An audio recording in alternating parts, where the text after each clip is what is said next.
There's a lot about Sarah and Tara that's exactly alike. They drink the same coffee, they have the same great job, and they both have a high-quality education. The only difference? Sarah spent her first 2 years at Carroll Community College, getting the same exceptional education, but at less than half the cost. So while Tara uses her paycheck to make student loan payments, Sarah can use hers for other things, like going out for coffee.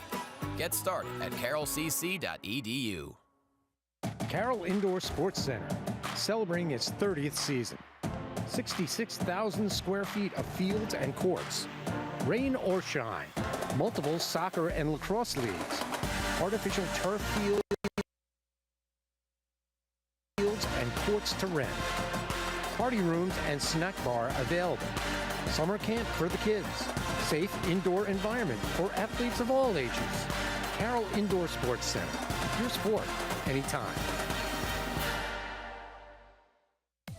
CMSportsNet is made possible by Carroll Links, Carroll Indoor Sports Center, and Independent Car Service. The Central Maryland Sports Network is a programming service of the Community Media Center.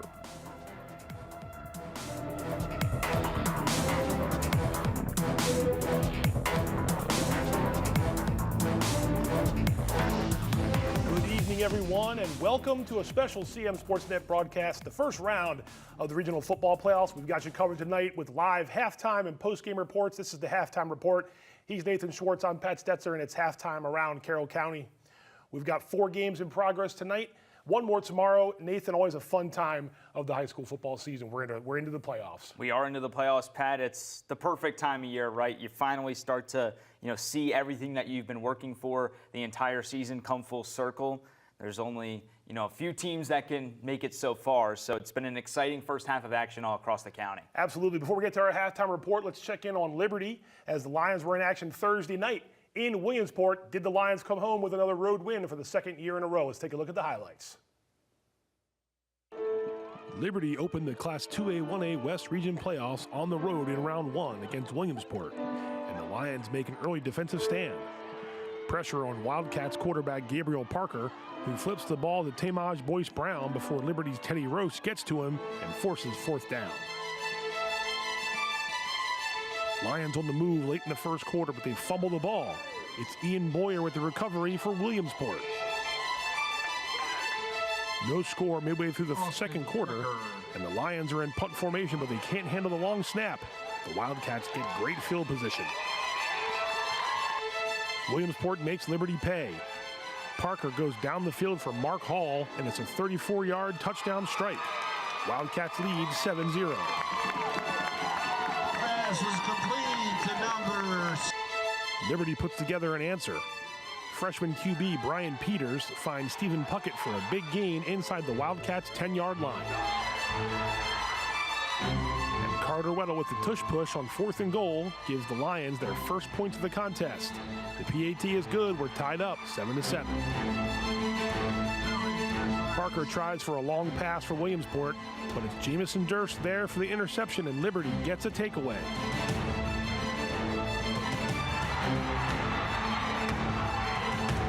Time running out in the first half, and Parker can't run away from Noah Talford. The senior makes a big play on defense. Halftime score here, 7-7. The third quarter starts like this. Liberty kicks off, and Donnell Jeffries finds some room along the near sideline. He's gone for a 90-yard kickoff return, and the Wildcats take a 14-7 lead.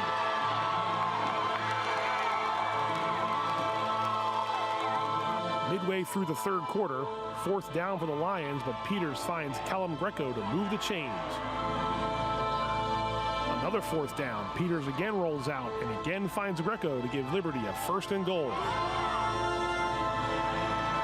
Kevin Kern ends the drive with a 2-yard touchdown plunge, and we're tied up again, 14-all. The fourth quarter starts with a nice catch again by Greco and a clothesline tackle from Boyce Brown. Peters goes over the middle, and it's Puckett with a touchdown catch. Liberty has momentum and a 21-14 lead in the fourth quarter. then this happens. The Lions kick it to Boyce Brown, and he finds daylight. Boyce Brown goes all the way for a touchdown. Another kickoff return. However, officials call a penalty, then wave it off and award Williamsport the TD. This moments after the Wildcats returned the previous kick for a score, only to have that one wiped out on a penalty. Crazy play, but here we are, time game late in regulation.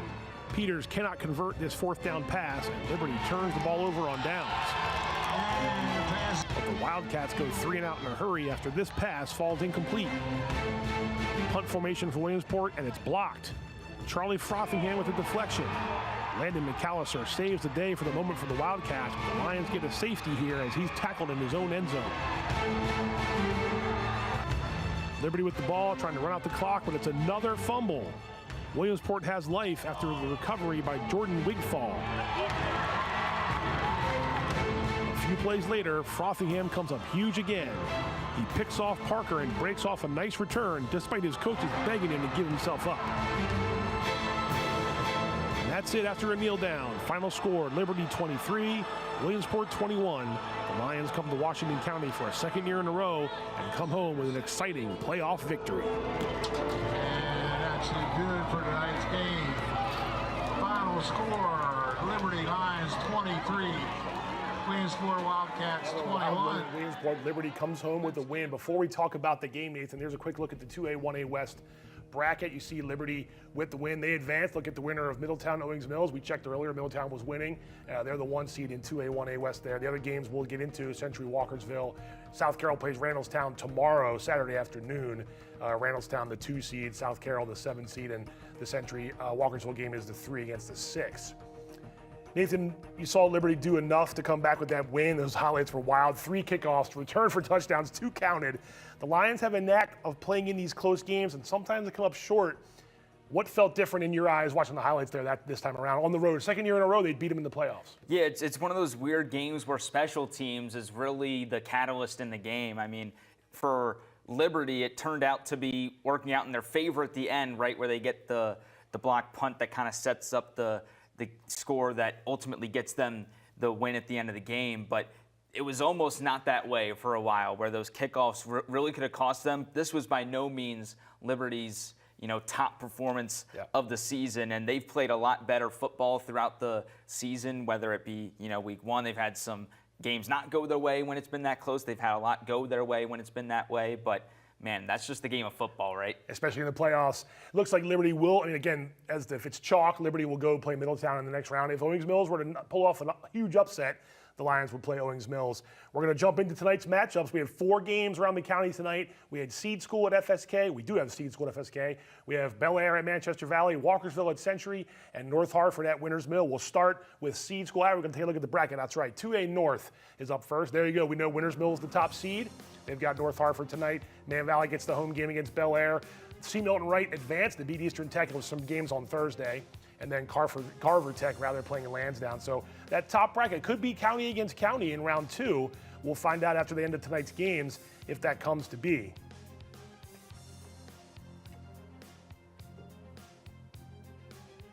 Next bracket, 1A North, and there you go. You see Francis Scott Key, we mentioned them playing Seed School. Now that game is supposed to be at Seed School. Seed School is the higher seed, pardon the pun.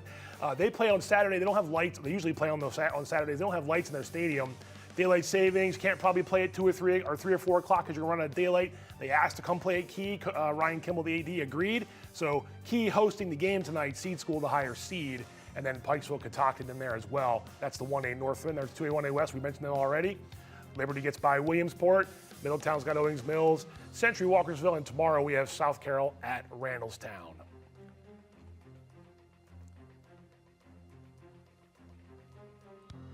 We're going to jump into the highlights now, I believe, and we're going to see Seed School and Francis Scott Key.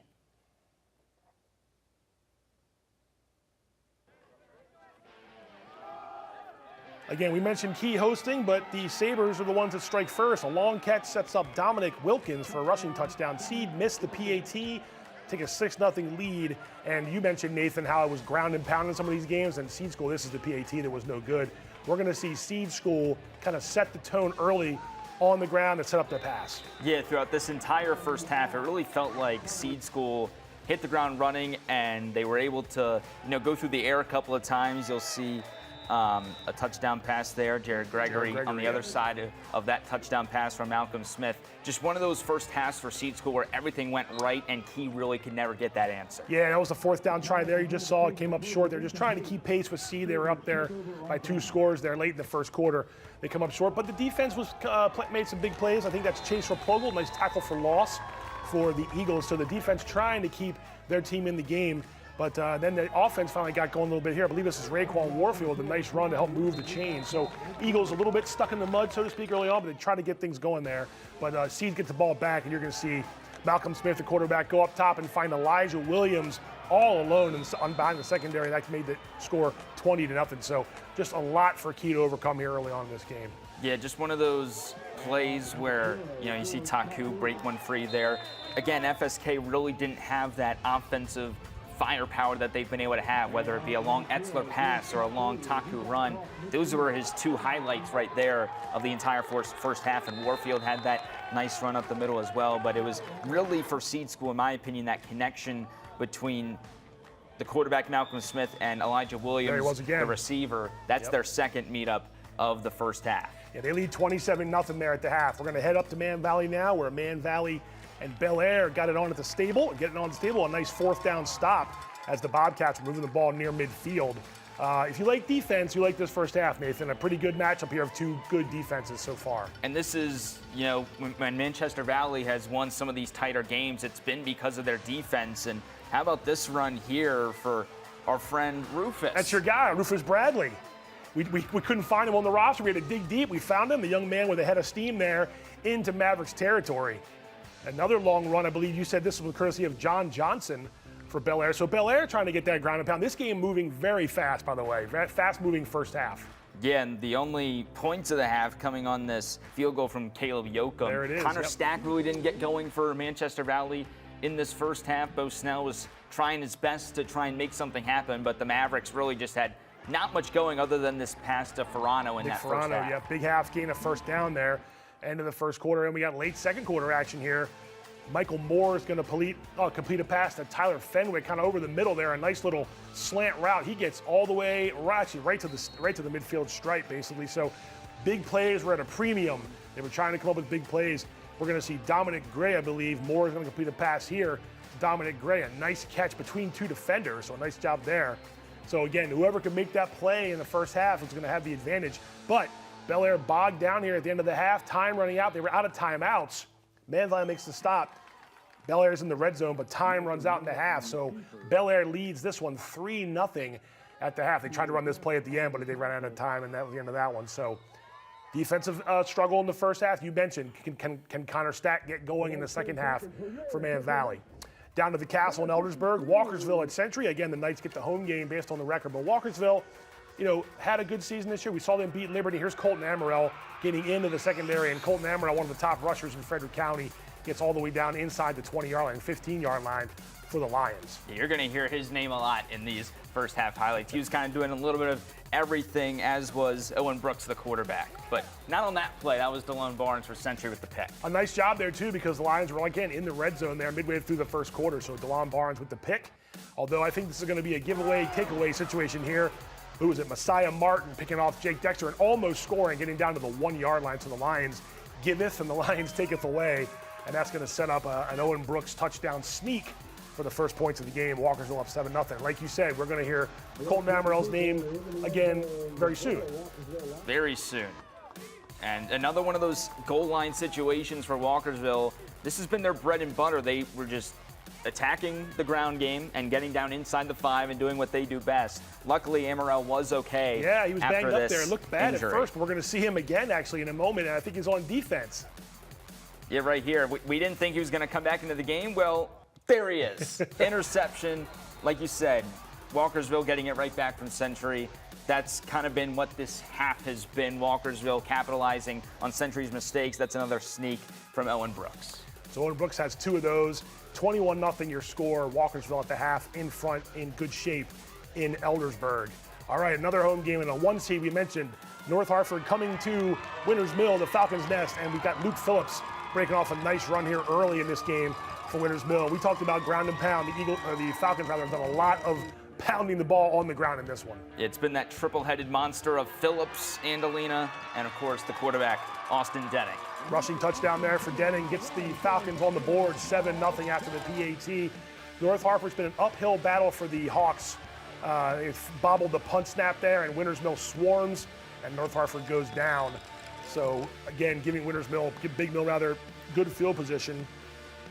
Very next play, Jake Andolina, a 13-yard touchdown. And that ground game, the three-headed monster, call it what you want. Winters Mill is exerting its will here early, 14-0. How about some more special teams? Right, I mean, we saw how that impacted the Liberty game last night. Well, it's definitely impacted this first half in the Winters Mill game out there in Westminster. We know what the Falcons are going to be able to do on the ground, but getting those extra possessions in good field position has been so crucial. Big run there by Andolina. And I think you're going to see Austin Denning keep it here. We've seen this a lot this year. Look at the effort from Denning here. North Hartford had him kind of hemmed in there. Not so fast. Denning gets into the secondary, gets a nice little couple blocks there, and he does the rest into the end zone. Yeah, we've seen a lot of great Austin Denning runs this year. That might be the best Austin Denning run of the season. And this is Luke Phillips here, getting some carries. When you got Andolina, Phillips, and Denning, they're all over 500 yards rushing. Pick your poison if you're North Hartford's defense. The Falcons clearly in command. And how about this? Victor Tejada. He missed some time with an injury. He came back late in the season. Look how fired up he is when he comes out of the pile here. He gets a 4-yard touchdown run. We see him making plays on defense. Takes out a teammate here as he celebrates, but they're okay. The PAT was no good. So I thought this game was pretty much coming to an end, but not so fast again. Picked off at midfield. Look who it is.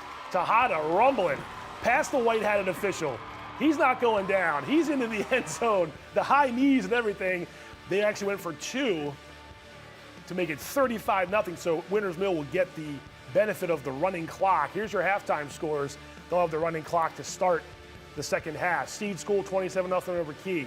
Very tight game. Bel Air at Man Valley 3-0 Bobcats. Walkersville up big over Century, and even bigger.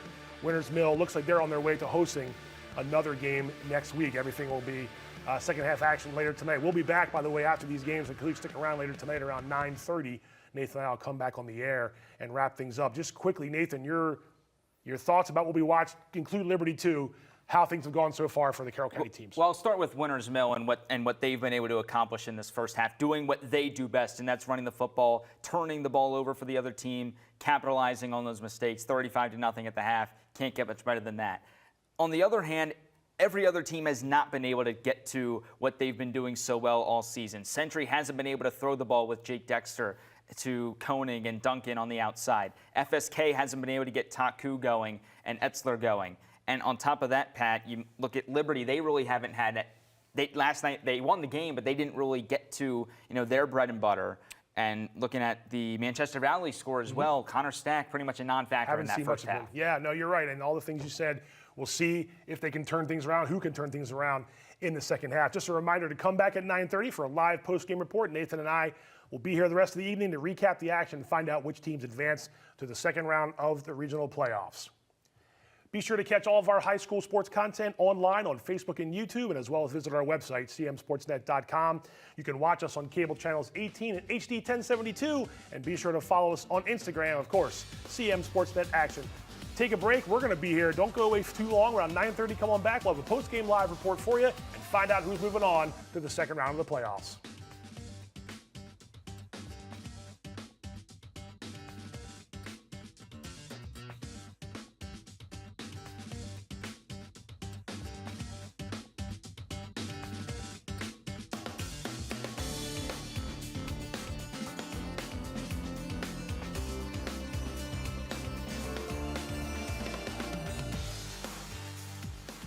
CMSportsNet is made possible by Carroll Links, Carroll Indoor Sports Center, and independent car service.